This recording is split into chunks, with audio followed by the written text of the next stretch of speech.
안녕하십니까. 암호화폐 정보를 전달해드리는 닥터 비트맨입니다. 네, 평일의 반인 수요일이 다가왔습니다. 오늘 하루도 힘내시길 바라면서 제가 준비해온 소식으로 바로 넘어가도록 하겠습니다. 네, 현재 연말 상승장의 기대감에 영향인지 기관들의 투자금 유입이 증가하고 있다. 이러한 소식들을 많이 접하고 있죠. 네, 선물 시장에서의 기관 포지션 또한 긍정적인 롱 포지션으로 바뀌고 있다고 합니다. 네, 그러면 한번 보도록 하겠습니다. 네, 한 리서치에서 기관 비트코인 선물 롱 포지션 보유량이 10월 들어서 2배가 증가했다고 합니다. 네, 암호화폐 전문 미디어 코인텔레그래프가 암호화폐 분석업체 스큐의 데이터를 인용해서 기관 투자자들의 비트코인 선물 롱 포지션 보유량이 10월 1일 500BTC에서 16일 기준 1000BTC 이상으로 증가했다고 합니다.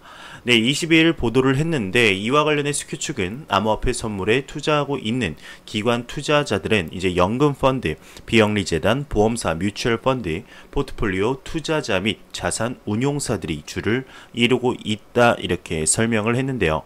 네, 기관 투자자들이 비트코인 상승에 베팅을 하는 롱 포지션의 보유량이 증가하고 있다는 소식이었습니다. 네, 상당히 긍정적인 소식이죠. 네, 이와 더불어서 비트코인의 해시레이트가 사상 최고치의 가격을 갱신했던 2017년 때보다 7배가 높다고 합니다. 네, 그러면 한번 보도록 하겠습니다. 네, 비트코인의 해시레이트가 2017년 사상 최고치 가격 기간에 7배가 높다고 합니다. 네, 블록체인닷컴에 따르게 되면 비트코인의 7일 평균 해시레이트는 2017년 12월 비트코인 강세 추세에 비해 해시파워의 7배 성장을 나타내는 이게 얼마죠? 1, 10백, 1000만, 10만, 100만, 1000만, 억, 10억, 100억, 1000억. 네, 9천억, 8천 해시레이트를 보이고 있다고 합니다. 네, 비트코인의 해시레이트는 비트코인 블록을 채굴하고 블록체인 기능을 유지하는 데 필요한 전력을 측정한 것인데요. 네, 그러나 비트코인의 가격은 사상 최고가인 19,800달러보다 55%나 낮은 가격으로 거래되고 있어서 지난 2년간의 인상적인 해시레이트 성장에 비해 뒤처지고 있습니다.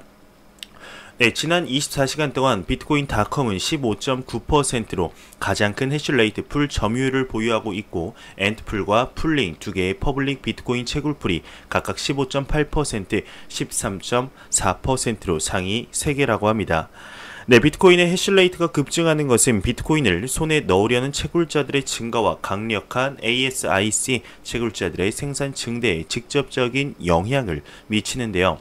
네, 해시레이트의 증가는 채굴의 난이도 증가를 내포하고 있어서 블록체인 보안에 이제 좋은 신호입니다. 네, 비트코인 최고 가격을 도달했던 2017년보다 해시레이트가 7배 높다라는 소식이었습니다. 네, 해시레이트라는 것은 이제 암호를 푸는 연산력으로 다른 이름으로 해시파워라고도 불리죠.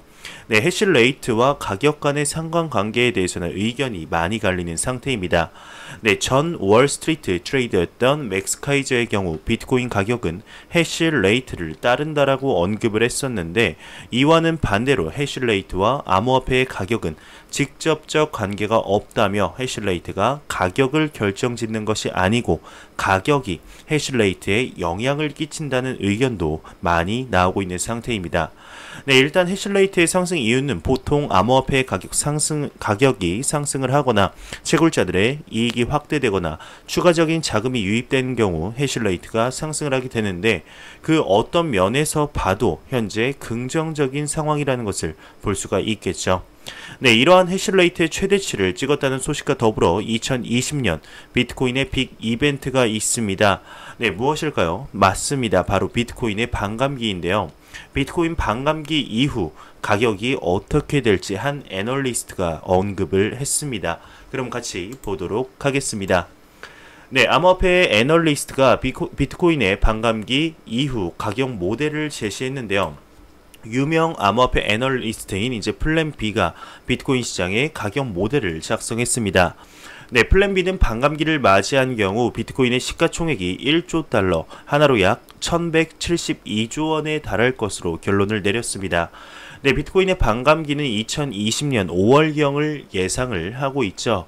네, 플랜 B가 제시하는 모델이 반감기 후 비트코인 가격이 최대 55,000달러에 도달하면서 시가총액이 1조 달러를 넘보고 있다고 하는데, 네, 플랜 B의 가격 모델은 암호화폐의 희소성의 근거에 산출 되고 있습니다. 네, 현재 발행된 비트코인은 무려 1800만 비트코인인데요. 네, BTC가 발행 한도가 이제 2100만 BTC이므로 앞으로 생성되는 발행 물량이 약 300만 BTC이죠. 네, 또한 생성된 비트코인 중 14%에서 19%는 분실이나 도난이 되었다고 보고가 되고 있습니다. 네, 그 때문에 시장에 돌고 있는 비트코인은 지금까지의 발행량보다 훨씬 낮게 되는데 플랜 B의 모델에 의하면 이러한 희소성이 가격에 미치는 영향은 크다고 결과를 제시하며 다음에 반감기를 맞는 경우에 최종 가격이 1비트코인당 약 55,555달러, 하나로 치면 약 6,500만원도 가능하다, 이렇게 전망을 하고 있습니다. 네, 플랜 B에 따르게 되면 비트코인의 희소성이나 그 특징은 금이나 은에 유사하다고 하며 그것이 비트코인의 수요나 가격을 견인해 갈 것이라고 언급을 했는데, 그는 이전보다 암호화폐 채굴자들의 채굴 비용에 영향을 주는 채굴 난이도가 비트코인 가격의 지표가 될 가능성도 있다고 보고 주목을 하고 있다고 합니다. 네, 애널리스트의 반감기 이후 가격의 변화를 한번 살펴보았습니다. 1비트코인당 6,509만원으로 지금으로 치면 약 6.5배 상승을 하는 것인데요. 네, 과연 비트코인의 반감기가 암호화폐 시장에 어떠한 영향을 미치게 될까요? 네, 이번 연도 라이트코인의 반감기 때 지지부진했던 모습을 보면서 비트코인 반감기에도 그러한 상황이 연출되는 것이 아니냐 하는 우려의 목소리도 심심치 않게 나오고 있습니다. 네, 물론 그렇게 안 된다는 확정도 없지만 현재 모든 상황들이 비트코인 상승에 힘을 실어주는 것도 맞다 볼 수가 있겠습니다. 네, 현재 마이너스 금리 시대를 맞고 있는 현재 이제 캐리 트레이더들이 암호화폐 투자로 전향을 하고 있다고 합니다. 네, 그럼 한번 보도록 하겠습니다. 네, 캐리 트레이더가 마이너스 금리에 암호화폐 투자로 전향을 하고 있다고 합니다. 네, 암호화폐 전문 미디어 코인데스크가 마이너스 금리의 시대를 맞아 수익에 목말라하는 캐리 트레이더들, 즉 금리가 낮은 통화로 자금을 조달해서 금리가 높은 나라의 금융상품 등에 투자함으로써 수익을 내는 거래자를 이제 캐리 트레이더라고 말을 하는데, 이 캐리 트레이더들이 법정 통화, 암호화폐 캐리 트레이드에 눈을 돌리고 있다고 합니다.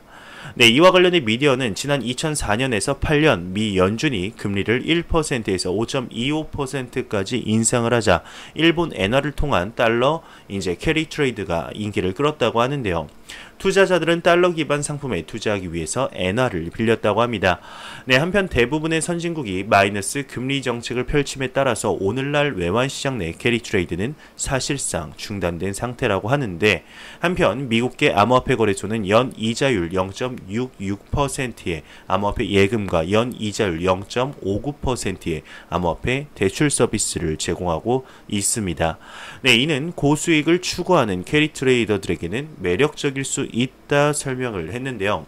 네, 캐리 트레이더들이 마이너스 금리에 암호화폐 투자로 전향했다 하는 소식이었습니다. 네, 현재 이렇게 좋은 소식이 나오고 있는 와중에 한국의 암호화폐 시장에 대한 언급한 자가 있었으니 이름하여 바로 도비완입니다. 네, 암호화폐 투자회사의 창업자인 도비완, 과연 대한민국의 암호화폐 시장에 관해서 어떻게 언급을 했을까요? 한번 보도록 하겠습니다. 네, 도비완이 한국 암호화폐 시장은 상당히 시들하다, 이렇게 언급을 했습니다. 네, 한국 투자자들은 지난 몇 달 동안 암호화폐 거래량이 눈에 띄게 낮아졌다며 이제 김치 프리미엄은 이제 완전히 사라졌고 더디고 이제 작은 거래량은 여러 알트코인이 시장에서 떠내려가게 되었었죠. 네, 암호화폐 투자회사 프리머티브 벤처스의 공동 창업자 도비완은 한국 시장이 심각한 암호화폐 피로 증세를 보여주고 있어 투자자들의 유출에 대해 언급을 했습니다. 네, 한국 시장은 상당히 시들하다, 법정 화폐 마켓이 존재하지만 투기적인 커뮤니티에서도 낮은 변동성으로 인해 매우 지쳐가고 있다. 그리고 이미 훨씬 전에 포화 상태였다. 빗썸이 전 세계적으로 확장하기 위해 빗썸 글로벌 이니셔티브를 시작했다는 사실은 이를 증명하고 있다. 빗썸에 대한 활동이 주도하고 있는 한국 시장은 실제로 비트코인 가격을 절정으로 이끌었습니다. 네, 한국 원화로 비트코인 가격은 2만 달러 이상에 달했었는데 한국 시장에서 나타난 알트코인들도 큰 호조를 보였었죠. 일부 ICO 프로젝트에서 한국 시장은 가격 발전의 중요한 원천이었습니다.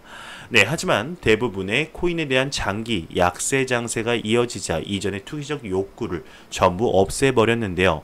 이 기간 동안 북한 정권을 위해 일하는 해커 부대 라자루스 그룹에 의해서 한국 거래소들이 공격을 받기도 했었습니다.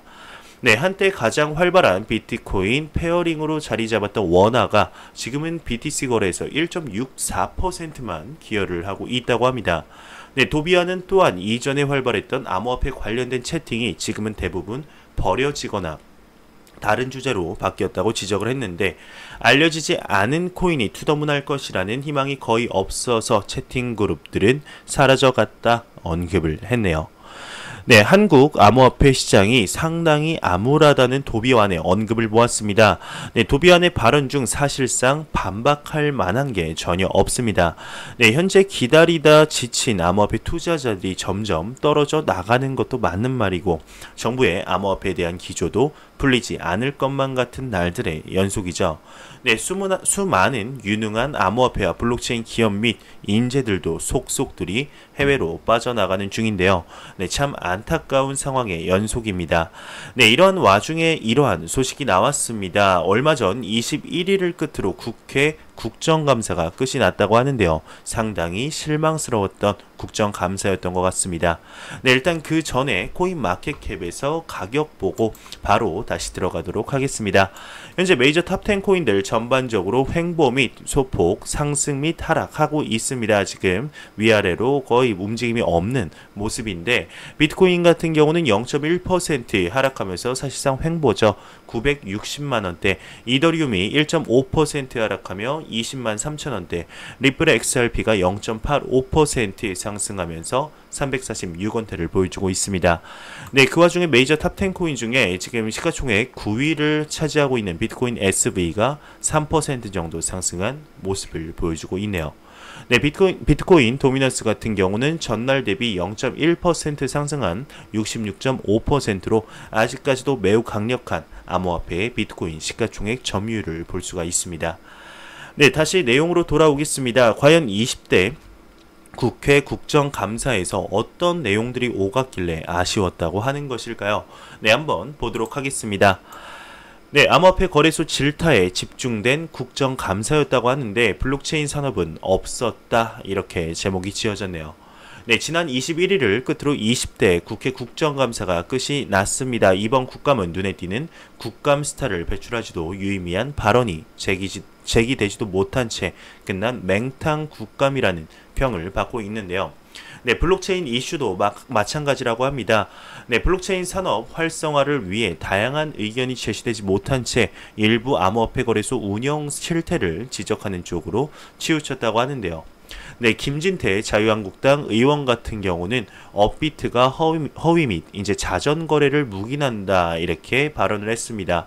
네, 김진태 의원은 카카오를 겨냥한 발언을 쏟아냈는데, 네, 국내 암호화폐 거래소 업비트가 회사를 설립하기 전부터 거래량을 부풀리기 위해 공모한 사실이 적시돼 있다 주장을 했습니다. 네, 그러면서 카카오가 업비트의 범행 사실을 알면서도 지분 투자를 한 것인지 알았다면 주주총회를 통해서 책임을 묻지 않고 있는지 궁금하다 지적을 했는데요. 네, 송희경 자유한국당 의원 같은 경우는 코인제스트에 관해서 이렇게 질타를 했습니다. 네, 전종희 코인제스트 대표를 증인으로 불러 세워서 이제 6월 21일 이후에 이제 코인제스트가 6번이나 출금을 미뤄왔다. 투자자들은 코인제스트가 파산을 기획하고 있다 의심한다며 암호화폐 기업 중 국민과 선량한 블록체인 업체들, 핀테크 업체에게 피해주는 악성 종양 기업이 많다고 지적을 했네요. 네, 유의동 바른미래당 의원 같은 경우는 암호화폐 거래소 벌집 계좌가 800개가 넘었다, 이렇게 언급을 했습니다. 네, 가상화폐, 암호화폐 거래소 국내 은행 법인 계좌가 800개를 돌파했다며 금융위에서 암호화폐 거래를 금융거래로 인정하지 않는데 은행이 암호화폐 거래 대금을 관리하는 꼴이라고 지적을 하면서 이제 벌집 계좌라고도 불리는 거래소 법인 계좌는 하나의 법인 계좌에 불특정 다수의 거래자 개인 계좌를 두는 방식이죠. 네, 유 의원 같은 경우는 가상화폐 거래에 대한 이제 법도 없고 주무부처인 금융위 역시 수수방관하고 있다. 정부는 2년 가까이 오락가락하고 있는 암호화폐 정책 방향을 이젠 명확히 결론을 내려야 할 때다 언급을 하면서 윤종필 자유한국당 의원 같은 경우는 블록체인 접목해서 이제 행정 시스템을 개선하자 이렇게 언급을 했습니다.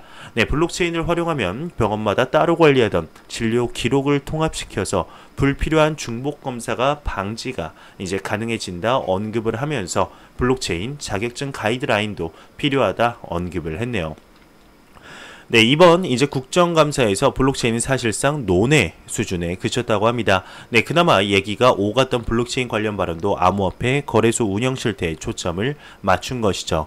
네, 일각에서 이제 기대하고 있던 산업 활성화를 위한 전향적인 토론의 모습은 찾아볼 수 없었다고 합니다. 정부의 모순적인 기조는 당분간 유지될 전망이라며 기사가 마무리되고 있는데요. 네, 20대 국정감사가 끝났습니다. 사실상 이번 국정감사는 조금만 뉴스를 틀어도 나오는 조국에 관한 내용들로 뒤덮였었는데요. 네, 암호화폐와 관련해서는 빠르게 넘기려는 그런 내용이었습니다. 네, 그리고 나온 내용도 거의 거래소에 관한 내용이죠. 크게 알맹이가 없는 내용이었죠. 네, 이 말은 우리나라 정부의 암호화폐에 대한 인식 수준을 다시 한번 확인할 수 있지 않나 싶습니다. 현재 많은 국가들에서 암호화폐와 블록체인을 통한 경제 부흥을 다시 한번 도모를 하고 있지만 참으로 아쉽게도 우리나라는 암호화폐에는 전혀 관심이 없는 모습을 보여주고 있어서 안타까울 따름입니다. 네, 그러다가 비트코인의 가격이 다시 한번 또 오르게 되면 또 국민들을 투기판에서 지킨다는 명목으로 세금 문제 먼저 얘기를 꺼내겠죠. 네, 참으로 안타까움의 연속인데요. 과연 우리나라의 암호화폐나 블록체인 산업의 미래는 어떻게 될까요? 네, 지금이라도 늦었다 생각하고 정신없이 앞으로 뛰어나가야 할 때가 아닐까 조심스럽게 생각이 듭니다. 네, 현재의 정부의 이러한 모습에도 암호화폐 산업에 이바지하는 기업들이 있습니다. 삼성과 LG 그리고 카카오인데요. 네, 카카오 블록체인에 세계 1위 거래소 바이낸스가 합류한다는 내용이 나왔습니다. 한번 보도록 하겠습니다. 네, 바이낸스가 한국 카카오 블록체인 클레이튼 거버넌스 위원회에 합류한다고 합니다. 네, 카카오의 블록체인 플랫폼 클레이튼의 세계 최대의 암호화폐 거래소죠. 바이낸스가 거버넌스 위원회 멤버로 참여한다고 합니다. 네, 클레이튼의 거버넌스 위원회에는 한국의 전자정보통신 대기업 LG전자와 일본의 모바일 게임 기업 구미, 그리고 필리핀의 유니온뱅크, 넷마블, 카카오, 셀트리온, LG그룹, 계열사 등 24개사가 이미 참여를 하고 있다고 하는데요. 네, 카카오의 블록체인 개발 기업 그라운드X는 올해 6월 클레이튼의 메인 네트워크를 만들었는데 분산형 덱뿐만 아니라 이제 한국뿐만 아니라 세계에서 블록체인을 사용하는 상품의 보급을 목표로 하고 있다고 합니다. 네, 바이낸스가 카카오 블록체인 클레이튼 거버넌스 위원회에 합류한다는 소식이었습니다. 네, 여기에서 나오지는 않았지만 바이낸스의 CFO, 즉 최고 재무 책임자는 아시아 대표 기업들이 참여하는 거버넌스 카운슬에 합류하게 되어 기대가 크다며 플랫폼의 안정적 운영뿐만 아니라 블록체인 산업 활성화에 주력하여서 더 많은 이용자가 블록체인 서비스를 쉽게 접하도록 생태계 확장에 박차를 가하겠다 언급을 했습니다. 네, 이로써 바이낸스가 자체 발행한 BUSD 등 스테이블 코인과 클레이튼의 클레이 간의 연동 가능성에 대해서도 언급이 되고 있는데요. 네, 바이낸스가 합류함으로써 이제는 명실상부 세계의 블록체인 컨소시엄으로서 첫 발자국을 내디딘 것이 아닐까 싶습니다. 네, 대한민국 정부의 이러한 기조에도 열심히 달리고 있는 카카오 응원하도록 하겠습니다. 네, 요즘 들어서 리플사의 움직임이 심상치 않다는 건 여러분들도 아시지 않을까 생각이 듭니다. 네, 이번에는 미국의 심장부로 불리우는 워싱턴 DC의 정책 대응 근거지를 마련한다고 하는데요. 네, 한번 보도록 하겠습니다. 네, 리플사가 미국의 심장부 워싱턴 DC의 정책 대응 근거지를 마련한다고 합니다. 네, 암호화폐 전문 미디어 코인데스크에 따르게 되면 리플사가 미국 심장부인 워싱턴 DC의 사무실을 추가로 설립한다고 하는데요. 네, 미국 정책 당국과의 소통 근거지로 삼고 블록체인 및 암호화폐 대중화 사업을 전개한다는 계획입니다. 네, 앞서 리플은 주요국 정책 당국에 대응하기 위해 글로벌 정책 대응팀을 마련하고 미 재무부팀에 크레이그 필립, 수잔 프리드맨 등 정계 인사 다수를 영입한 바가 있다며 기사가 마무리되고 있습니다. 네, 최근 들어서 리플사의 움직임이 정말 심상치 않죠. 네, 본인들의 솔루션을 통합 및 이름 변경도 진행을 하고 어제는 새로운 CF를 또 공개를 했었죠. 오늘은 정책 대응 근거지를 마련하겠다 언급을 했습니다.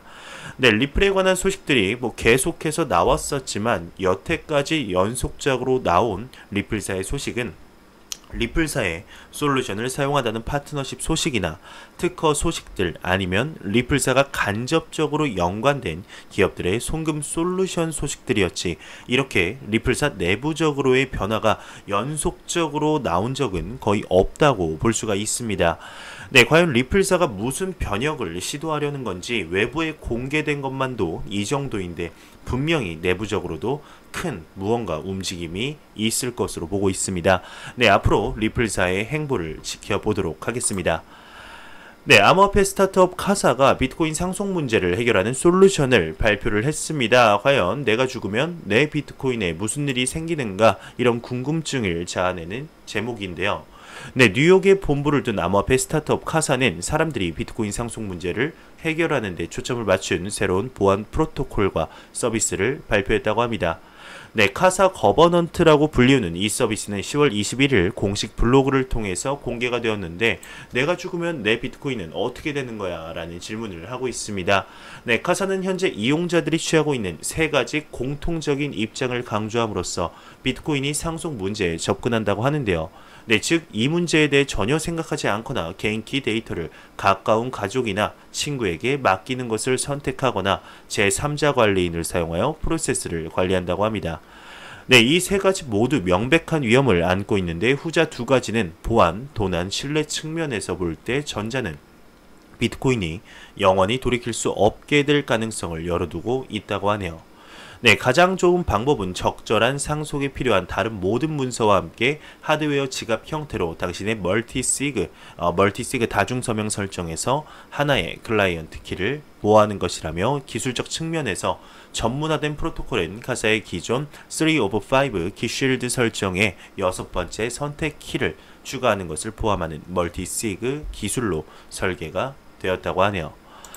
네, 모건 크릭 주도 블록체인 펀드가 6,090만 달러를 조달했다고 합니다. 기술 전문 미디어 테크와이어에 따르게 되면 최근 미국 자산 운용사 모건 크릭 캐피털이 주도하는 블록체인 투자 펀드가 총 11명의 투자자로부터 6,090만 달러를 조달한 것으로 나타났습니다. 네, 해당 투자금은 미국 채펄힐 소재 기업에 투자될 예정인데요.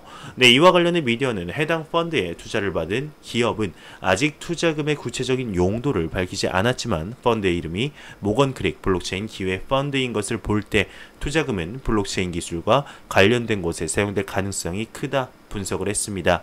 네, 앞서 마크 유스코 모건 크릭 캐피털 CEO는 향후 비트코인의 세계에서 가장 큰 네트워크 중 하나로 자리 잡을 것이다 말한 바가 있었습니다.